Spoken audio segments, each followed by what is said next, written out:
শুকানবিলত বৈষ্ণৱজ্যোতি নামঘৰত আকৌ এখন গেট বনোৱা হ'ল।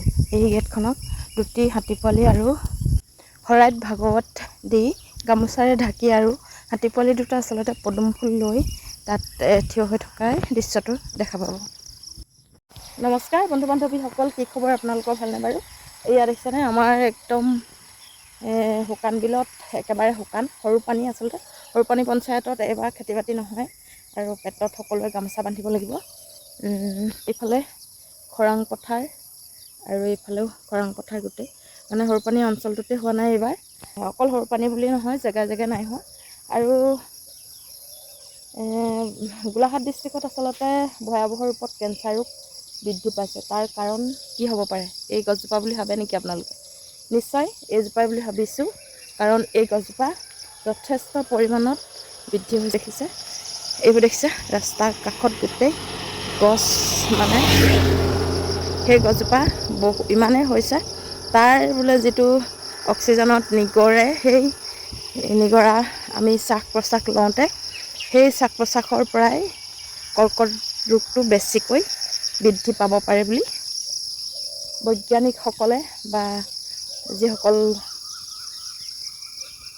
ডক্তৰ তেওঁলোকৰ পৰামৰ্শ মতে এই কথাটো শুনিছোঁ। আৰু আমাৰ গোলাঘাট ডিষ্ট্ৰিক্টত এই ৰোগটো ভয়াৱহ ৰূপত বৃদ্ধি পাইছে বুলি শুনিবলৈ পাইছোঁ যোৱাকালি এটা নিউজত। আৰু তাৰ কাৰণ পোনপ্ৰথমতে এইটো হ'ব পাৰে, আৰু দ্বিতীয়তে দৰৱ দিয়া ঔষধসমূহ খাই হ'ব পাৰে বুলি মই ভাবিছোঁ। কাৰণ এই গছজোপাৰ বহুদিনৰ পৰা আপত্তি শুনি আছিলোঁ, কিন্তু এতিয়া ইমানেই হ'বলৈ ধৰিছে। গছজোপা দেখিছে, এই গছজোপা সকলোৱে সৰু ল'ৰা ছোৱালীয়ে ফুল বুলি ভাবে, কিন্তু ধুনীয়াকৈ ফুলে বগা বগা।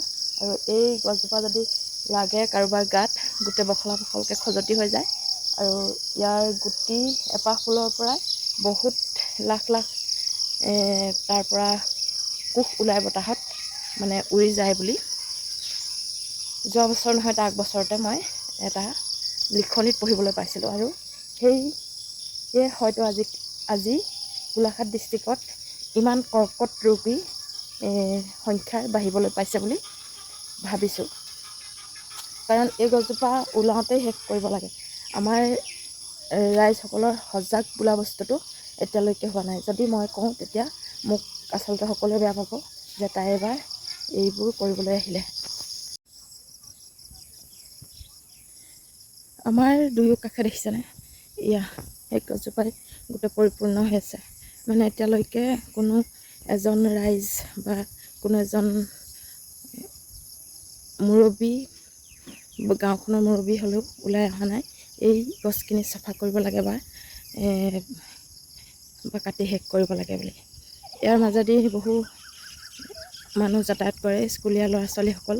বৰ্তমান বাৰু স্কুলতে বন্ধ দিছে, তথাপিতো ৰাতিপুৱা খোজকাঢ়িবলৈ আহিলে আমি ভাল বতাহ কেতিয়াও নাপাওঁ, এই বতাহটোৱে পাওঁ। কাৰণ নাকত জনজনকৈ ধৰে